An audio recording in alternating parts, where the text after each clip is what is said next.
itu datang untuk mengambil budaya kita gitu. Yang anak-anak yang tadi aku menjawab tadi itu benar semua. Karena dia bilang Jepang masuk setelah Belanda. Nah, itu juga dia bilang Musa, itu semua benar. Dan juga Jepang itu masuk itu ke Indonesia karena adanya perang dunia dan strategi militernya. Nah, untuk itu di hari ini kita akan membahas bagaimana Jepang menguasai Indonesia dan kebijakan mereka serta dampaknya bagi masyarakat Indonesia. Nah, kalian juga akan menganalisis dan mempresentasikan hasil diskusi kelompok kalian setelah itu. Jadi sebelum itu Ibu akan membahas dulu sedikit mengenai kedudukan Jepang di dunia dan belakang masuknya Jepang ke Indonesia itu berkaitan dengan situasi global pada saat ini, terutama pada perang dunia kedua. Nah, Jepang sedang berusaha memperluas wilayah di Asia untuk mendapatkan sumber daya alamnya, untuk mendukung industrinya dan kebutuhan perang pada saat itu. Nah, Indonesia saat itu masih dikuasai oleh Belanda dan Indonesia memiliki sumber daya yang penting seperti minyak, karet, dan bahan tambang lainnya yang dibutuhkan oleh Jepang pada saat itu. Nah, selain itu juga Jepang menyerang Pearl Harbor atau Kepulauan Harbor ke Pulau Walker di mana pada tahun 1941 di bulan Desember. Nah, mereka juga mulai bergerak ke Asia Tenggara termasuk di Indonesia.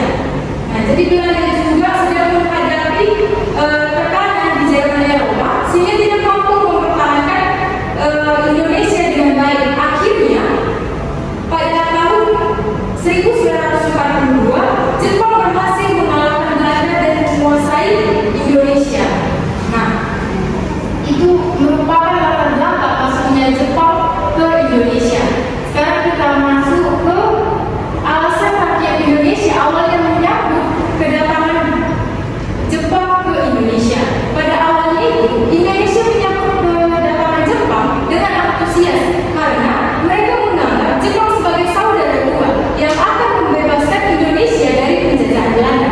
Nah, Jepang juga menyebarkan propaganda bahwa mereka datang untuk membantu bangsa-bangsa Asia melawan penjajahan Barat. Nah, selain itu kebencian rakyat terhadap Belanda yang telah menjajah Indonesia sehingga membuat bangsa Indonesia ini berharap Jepang akan membawa perubahan kepada Indonesia untuk memberikan kemerdekaan. Tapi hasilnya itu tidak sesuai dengan yang diharapkan oleh bangsa Indonesia, di mana di situ juga hampir sama yang dilakukan oleh Belanda dengan Jepang. Bahkan Jepang lebih parah melakukan penjajahan daripada yang dilakukan oleh Belanda. Jadi itulah tadi pengertian sedikit mengenai mengapa rakyat di Indonesia awalnya menyambut Jepang ke Indonesia.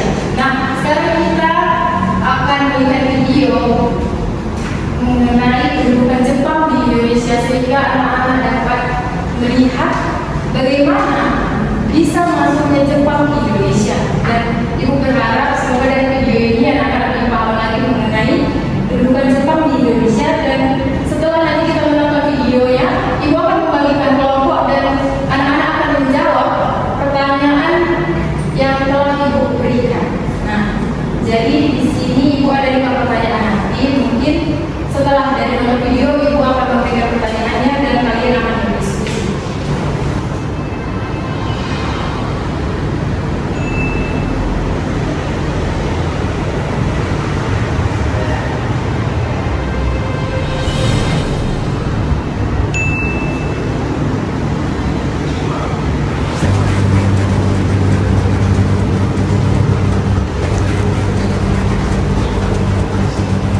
Jepang adalah sebuah negara kepulauan dan negara kesatuan yang bersistem parlementer dengan berbentuk monarki konstitusional Asia Timur.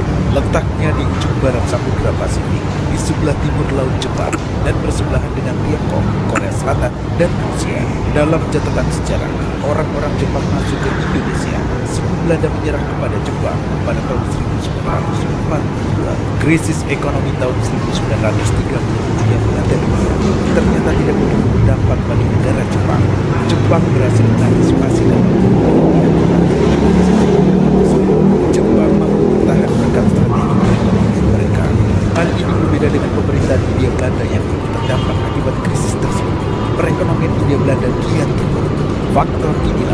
menjadi jalan masuk awal Jepang ke wilayah Indonesia.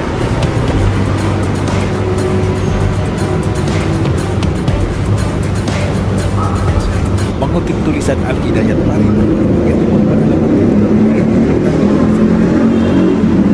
menjelaskan, pada tahun 1938 sampai dengan 1939, orang-orang Jepang masuk ke Indonesia untuk berinvestasi kepada pemerintah Hindia Belanda.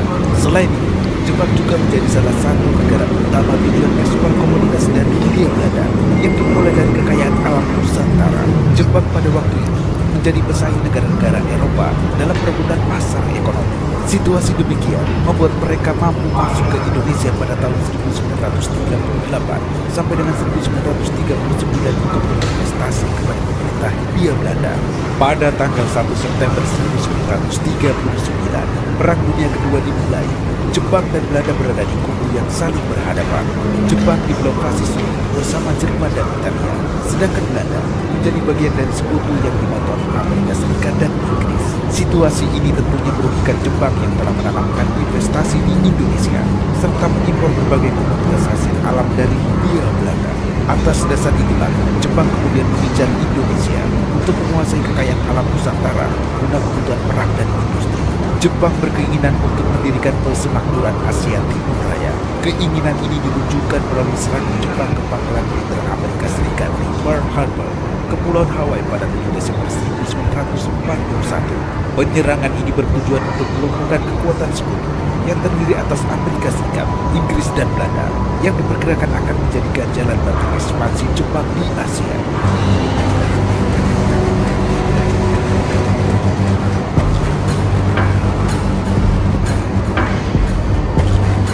Dikutip dari Sejarah Nasional Indonesia 6 tahun 1984, karya Marwati Cholekus Ponegoro dan Nugroho Marto Susanto, pemerintah kolonial Hindia Belanda melalui Gubernur Jenderal Sanda van Steenhoven menyatakan perang terhadap Jepang.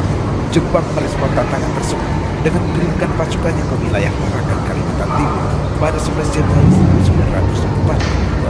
Keesokan harinya, wilayah Tarakan berhasil diduduki Jepang. Alasan Jepang pertama kali mendarat di Kalimantan dan bukan di Batavia dikarenakan pada saat itu salah satu kota di Indonesia yang memiliki kekayaan sumber daya alam, khususnya minyak dalam jumlah besar, adalah Tarakan. Sebelum Jepang menguasai Indonesia pada tahun 1942, Belanda lebih dulu menduduki tanah air sejak abad ke-17. Pada saat itu, Belanda telah menjadikan Tarakan sebagai kota penting karena memiliki 700 sumur minyak, penggunaan minyak, dan lapangan udara. Itulah mengapa pendudukan Jepang pada awalnya dilakukan di daerah Tarakan, bukan di daerah Jawa, karena mereka memang membutuhkan kekayaan minyak bumi untuk memenuhi kebutuhan perang Pasifik. Setelah menguasai Tarakan, pendudukan Jepang segera merembet ke wilayah-wilayah Indonesia lainnya, termasuk Maluku di kawasan timur. Balikpapan dan Pontianak misalnya, masing-masing berhasil dikuasai Jepang tanggal 24 Januari dan 29 Januari 1942. Berikut berturut-turut pada tanggal 3 Februari dan 10 Februari 1942, giliran Samarinda dan Banjarmasin yang direbut Jepang dan Belanda.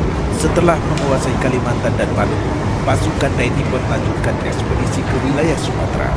Tanggal 14 Februari 1942, Jepang mengarahkan pasukan payung untuk menuju Sumatera. 2 hari kemudian, tepatnya tanggal 16 Februari 1942, Palembang dan sekitarnya berhasil diduduki. Keberhasilan tersebut membuat Jepang semakin bertekad untuk menguasai wilayah Jawa. Jepang menduduki wilayah Teluk Banten di Jawa Barat dan Kragan di Jawa Tengah pada awal Maret 1942. Dan Batavia yang menjadi pusat pemerintahan kolonial Hindia Belanda direbut pada 5 Maret 1942. Menyusul kemudian Bandung yang diambil alih 2 hari berselang.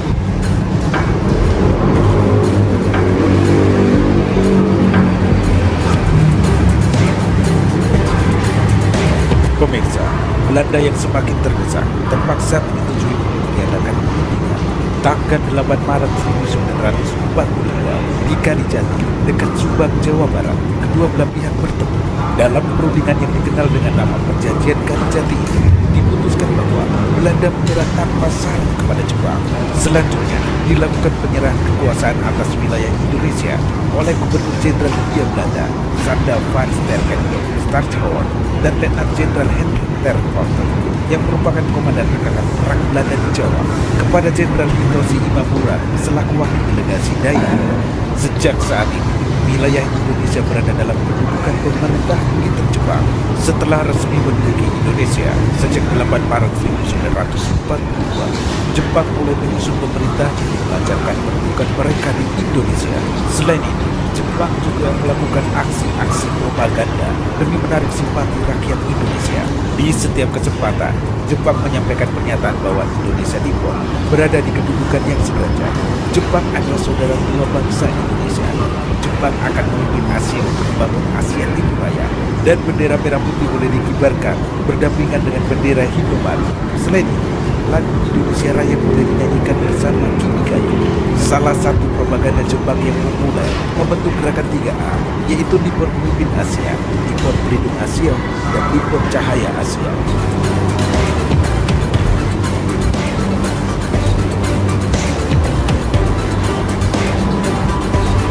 Gerakan 3A yang dibentuk oleh Jepang diterapkan untuk membantu usaha peperangan mereka melawan sekutu di Perang Dunia Kedua.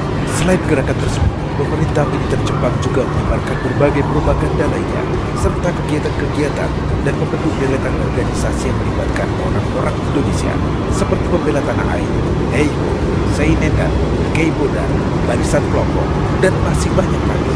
Jepang membutuhkan bantuan orang-orang Indonesia untuk menghadapi sekutu di Perang Dunia Kedua. Namun di sisi lain, pada perkembangannya, perlakuan dari Nippon terhadap rakyat Indonesia justru semakin kejam. Penerapan kerja paksa Rokusa dan Jugun Ianfu adalah sedikit contohnya. Selama kurang lebih 4,5 tahun, Jepang menjajah Indonesia. Banyak kerugian dan kesengsaraan yang ditimbulkan. Semua diarahkan demi kepentingan perang untuk Jepang, sehingga kehidupan masyarakat Indonesia tersiksa. Begitu pula dengan sumber daya alam yang dikuras oleh Dai Nippon. Hingga akhirnya, pada tahun 1944, kedudukan Jepang dalam Perang Pasifik sudah sangat terbesar. Di mana-mana, pasukan Jepang menderita kekalahan terhadap pasukan sekutu. Kondisi menjadi semakin parah setelah pasukan sekutu yang dipimpin oleh Amerika Serikat berhasil melakukan pengeboman terhadap dua kota di negara Jepang, yaitu Hiroshima pada tanggal 6 Agustus 1945 dan Nagasaki pada tanggal 9 Agustus 1945. Pengeboman terhadap kedua kota tersebut mengakibatkan jatuh korban yang jumlahnya mencapai ribuan jiwa. Jepang mengalami kehancuran total.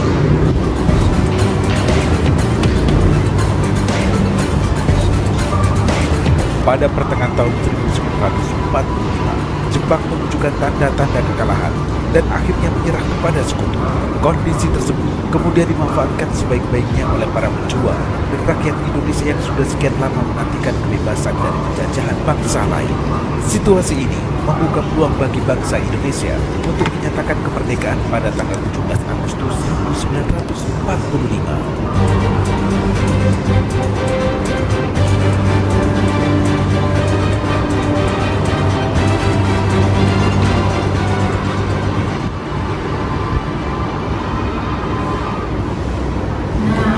Bagaimana anak dari video tadi?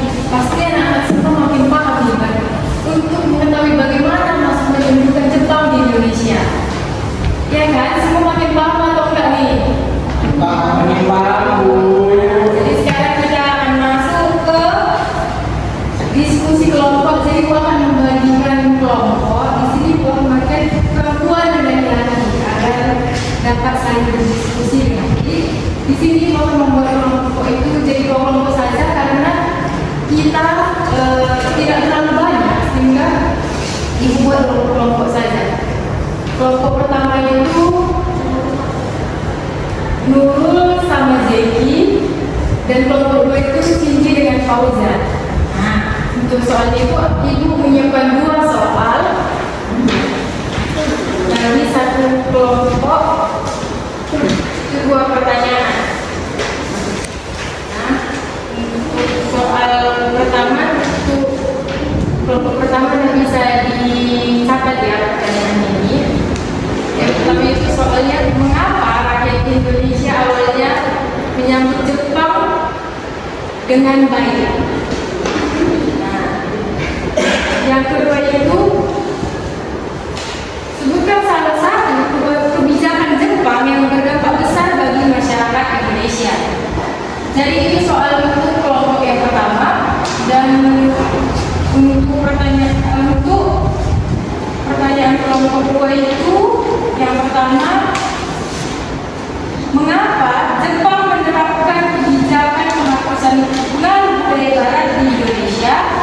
pertanyaan kedua itu, bagaimana sikap rakyat Indonesia terhadap hubungan Jepang setelah mengetahui kebijakan sebenarnya?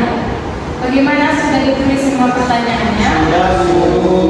Jadi Bapak memberikan waktu 8 menit untuk berdiskusi untuk anak-anak semua. Jadi Ibu harap anak-anak semua dapat berdiskusi dengan baik. Setelah itu nanti kita akan mempresentasikannya sebentar ke depan. Jadi anak-anak semua sudah dapat berdiskusi. Nanti duduknya sekelompok, Bu. Iya, benar. Jadi duduk ke kelompoknya masing-masing. Setelah 8 menit, jadi untuk anak-anak sekalian sudah dapat presentasi. Yang maju pertama itu kelompok pertama dapat dipresentasikan hasil diskusi kalian. Baik, Bu.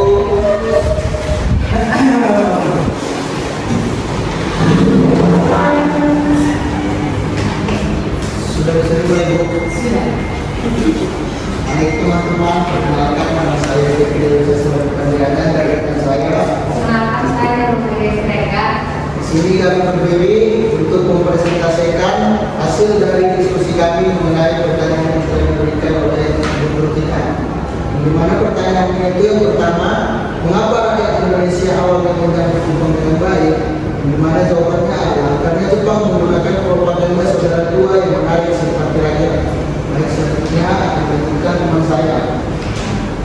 Untuk pertanyaan yang kedua itu adalah kebijakan apa yang paling berpengaruh dari Jepang itu di Indonesia. Jadi menurut kelompok kami yang berdasar diskusi kami dan dari video yang dipublikasikan kami juga, itu kami menyimpulkan hal yang paling berpengaruh itu pas Jepang membuat peta, Bu. Karena peta itu digital bakal tentara, jadi rakyat kita semakin kuat melawan dan semakin mahir untuk pakai senjata. Mungkin sekian jawaban hasil diskusi kami. Diserahkan kepada Ibu. Baik, bagus sekali ya jawaban dari kelompok satu tadi. Masih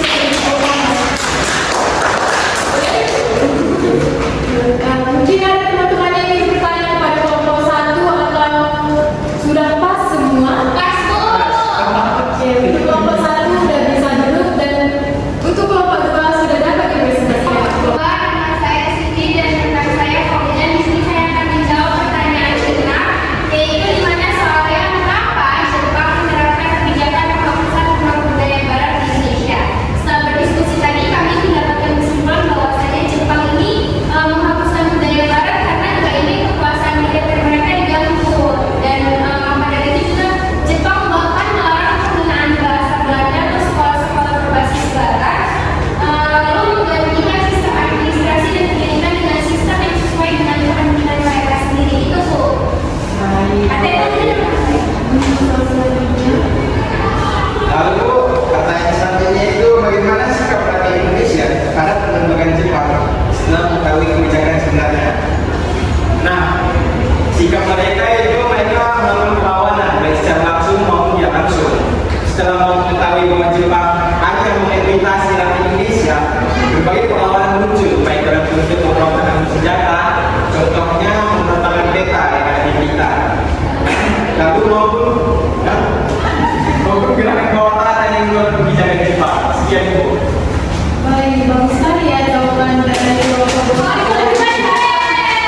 ibu akan bertanya kepada anak, apa yang menarik dari pembahasan kita tadi mengenai kedudukan Jepang di Indonesia menurut anak-anak saya. Jadi tadi ibu akan bertanya kepada satu-satu anak-anak untuk menjawabnya. Simpel saja, tidak usah yang lebar. Apa yang menarik dari pembahasan tadi menurut kalian?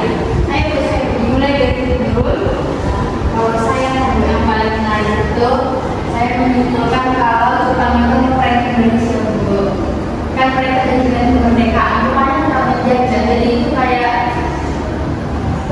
asal mula prank Indonesia gitu. Jadi keren. Oke, baik. Bagus sekali jawaban kalian. Ada lagi di sampingnya mungkin siapa yang mau duluan? Jeki atau Cindy atau Oja? Saya kok, Baik, menurut Oja. saya menarik dari pembacaan kita kali ini Bu, saya agak suka dengan Jepang ini. Karena Alasannya? karena mereka kuat, cuma mereka kalah sama yang lain juga Bu, kena dengan mereka. Oke, bagus sekali jawabannya yang Oja. Pertama, dari pemaparan anak-anak tadi, ibu akan melihat bahwa anak-anak ini paham akan materi yang ibu jelaskan tadi.